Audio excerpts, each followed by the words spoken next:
Instagram account private কেনেকৈ কৰিব?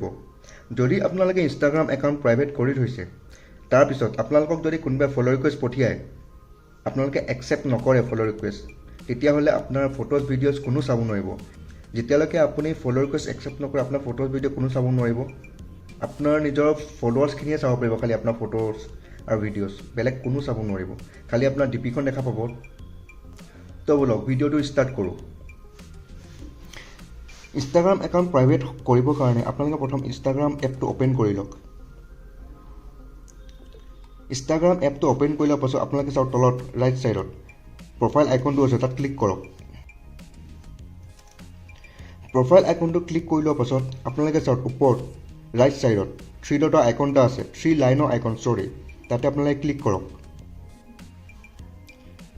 3 লাইনৰ আইকনটো ক্লিক কৰি লোৱাৰ পাছত আপোনালোকে এটা নতুন ইণ্টাৰফেচ পাব। তাতে অলপ স্ক্ৰল কৰক। স্ক্ৰল কৰাৰ পাছত আপোনালোকে ইয়াতে অপশ্যন এটা পাব, একাউণ্ট প্ৰাইভেচি। একাউণ্ট প্ৰাইভেচি অপশ্যনটো আপোনালোকে ক্লিক কৰক। এয়া চাওক ইয়াতে দেখাইছে প্ৰাইভেট একাউণ্ট। আপোনালোকে ইয়াতে একাউণ্টটো প্ৰাইভেট কৰিব পাৰিব। তো অপশ্যনটো আপুনি চিলেক্ট কৰি টাৰ্ণ অন কৰি দিয়ক। এয়া চাওক চুইচ টু প্ৰাইভেট একাউণ্ট। তো আপোনালোকে ইয়াতে নতুন ইণ্টাৰফেচ এটা পাই যায়, ইয়াতে চুইচ টু প্ৰাইভেট কৰি দিয়ক। আপোনালোকৰ একাউণ্টটো প্ৰাইভেট হৈ গ'ল। যদি আপোনালোকৰ ভিডিঅ'টো ভাল লাগিল, লাইক, শ্বেয়াৰ আৰু ছাবস্ক্ৰাইব কৰি দিব। Thank U.